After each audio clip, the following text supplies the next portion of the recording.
안녕하십니까. 이어서 경남 소식입니다. 72년 전 오늘 일본 히로시마에 원자폭탄이 떨어져 한국인 수만 명이 숨지고 생존자들도 오늘날까지 후유증에 시달리고 있는데요.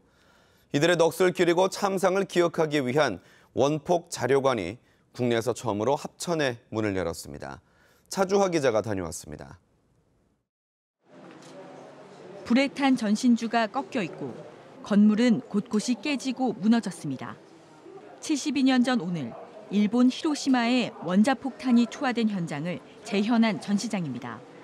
당시 일본에 머물다 숨진 한국인은 3만 5천여 명. 겨우 살아남았지만 피폭 후유증에 시달리는 생존자들은 전시장을 보며 그날의 참상을 떠올립니다. 9살 때. 그래갖고 목이 메인데요. 강을 건너가려고 그 다리 외나무 다리인데 불이 펄펄 땡기고 가 지나가는데 막 날 살리라고 감지르고 눈물이 다 납니다. 원폭 피해 72년 만에 국내에서 처음으로 합천에 원폭 자료관이 문을 열었습니다.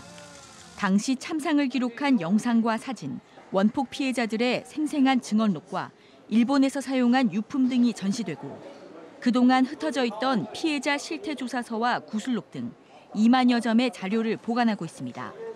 국내에서 원폭 피해자가 가장 많아 한국의 히로시마로 불린 합천군에서 3년 동안 추진한 끝에 21억여 원을 들여 개관한 겁니다.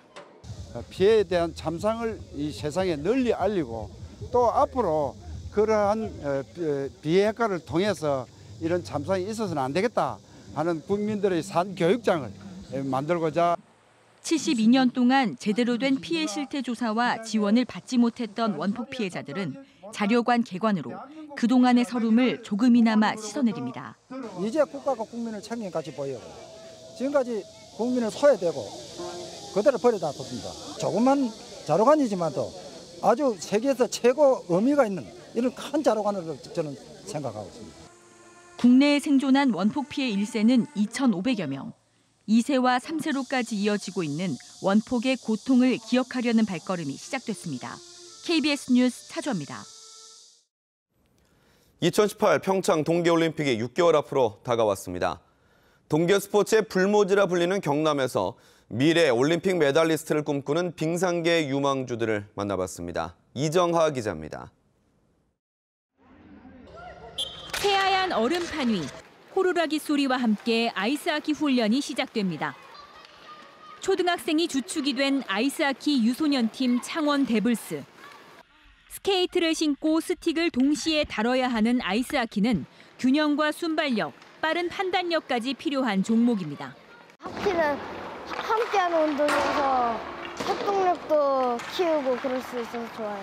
동료들끼리 협동하면서 골을 넣을 때가 제일 기뻐요. 창원 데블스는 올해 전국 동계체전에서 아이스하키 초등부 동메달을 따냈고 매년 유소년 국가대표에도 2~3명씩 선발될 만큼 성장하고 있습니다. 날카로운 스케이트 날이 빙판을 가릅니다.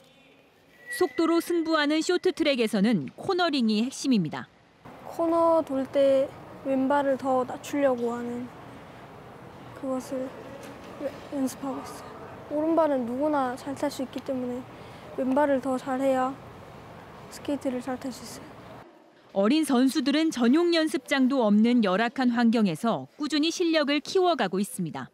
지원적인 부분이라든가 이런 부분이 조금만 더 이루어진다고 하면 경남에도 타 시도 못지않은 선수들이 많이 배출될 거라고 생각합니다. 경남 빙상계 유망주들은 2022년 베이징 동계올림픽의 메달리스트를 꿈꾸고 있습니다. KBS 뉴스 이정하입니다. 경남지방은 오늘 모든 지역에 폭염 경보가 내려져 불볕더위가 이어진 가운데 내일도 폭염이 계속되겠습니다. 오늘 낮 최고 기온은 밀양이 39도, 통영 36.3도 등 관측 이래 8월 중 기온이 가장 높았고 내일도 37도 안팎의 무더위가 이어지겠습니다. 내일 경남은 구름이 많은 가운데 오후에 내륙 지역에 40mm 안팎의 소나기가 내리겠고 바다의 물결은 2m로 높게 일겠습니다. 오늘 오전 11시 10분쯤 창원시 진해구 소쿠리섬 남쪽 해안가에서 창원시 성산구 40살 황 모 씨가 물에 빠져 숨졌습니다. 경찰은 숨진 황 씨가 조개를 주우러 바다로 내려갔다가 물에 빠져 숨진 것으로 보고 목격자 진술 등을 참고로 정확한 사고 원인을 조사하고 있습니다. 어제 오후 6시 10분쯤 함양군 사상면 월봉산에서 등산을 마치고 하산 중이던 청주시 흥덕구 50살 이모 씨가 벌에 발목 부위를 쏘여 병원으로 옮겨졌지만 숨졌습니다. 경찰은 숨진 이 씨가 벌에 쏘여 호흡 곤란 증세를 보였다는 산악회 동료들의 말을 참고로 정확한 사고 원인을 조사하고 있습니다. 최근 연안 수온이 계속 올라 경상남도가 양식장 비상관리 체계에 들어갔습니다. 현재 남해안은 냉수대 세력이 폭염으로 약해진 탓에 해역 수온이 25도씨 이상까지 상승했습니다. 경상남도는 양식 어가에 활력 강화제를 공급하고 저층 해수 공급 장치를 지원하고 있습니다.